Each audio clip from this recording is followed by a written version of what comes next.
Today, we're going to unpack the incredible turnaround story of BSE Limited. We'll be diving deep into an equity research report from February 2026 to see exactly how Asia's oldest stock exchange went from being a legacy player to a genuine fintech powerhouse.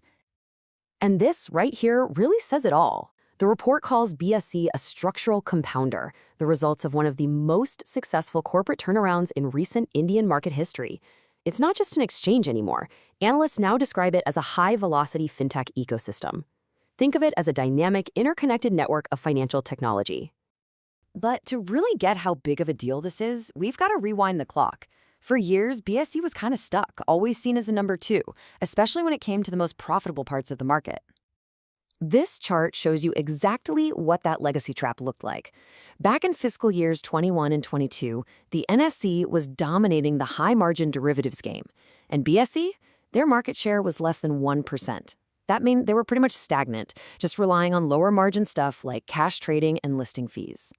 So what flipped the switch? Well, it came down to a complete strategic pivot, and it was all driven by a huge change right at the very top. This was the moment that changed everything. Okay, so here's the key moment. January 2023.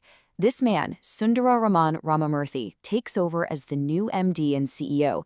And crucially, he came from the NSE, bringing with him a tech-first vision that was about to become absolutely transformational. And this was the masterstroke. The thinking was brilliant. Why go head-to-head with a giant?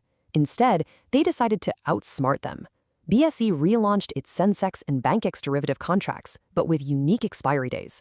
You had BankX on Monday and the real game changer, Sensex, on Friday. This carved out a special niche for traders and played perfectly to BSE's lower cost structure. And wow, did it work. It created this powerful snowball effect. You know, the old saying, liquidity begets liquidity. More traders showed up, which made even more traders want to join in. This virtuous cycle took BSE's options market share from basically zero to a solid, sustainable 20 to 24%. Just a phenomenal climb. But here's the thing. This wasn't just a one-hit wonder. The real story is how they built on this success to create a fortress, a real diversified moat around the business. Let's see how they did it. Okay, check this out. A huge part of that fortress is the BSE Star MF platform. The report literally calls it an unstoppable juggernaut, and you can see why. It processes over 45% of all mutual fund transactions in India. It's essentially become a national toll gate for wealth management, a high-margin digital business. And this diversification, it was put to the ultimate test. In late 2025, regulators came down hard on speculative retail trading in F&O. But look what happened to BSE's revenue. It hit a record. This resilience showed that their user base was changing, shifting away from short-term speculators to more stable institutional players. And all of this is happening against a much bigger backdrop, what some are calling the financialization of Indian savings.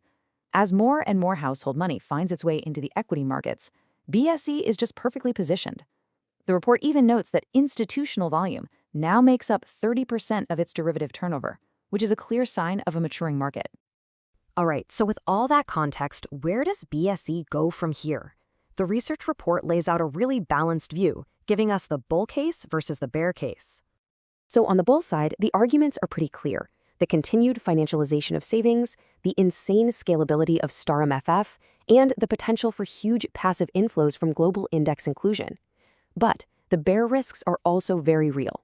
You've got potential regulatory actions that could curb volumes, an aggressive counterattack from the NSE, and a high valuation that might mean all this good news is already baked into the price.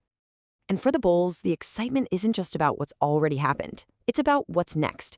The focus is shifting way beyond just simple transaction fees. We're talking about monetizing data, maybe listing their clearing corporation to unlock value, and really expanding their footprint in the Gift City International Hub. Okay, so we've heard both sides, the bull arguments, the bear risks.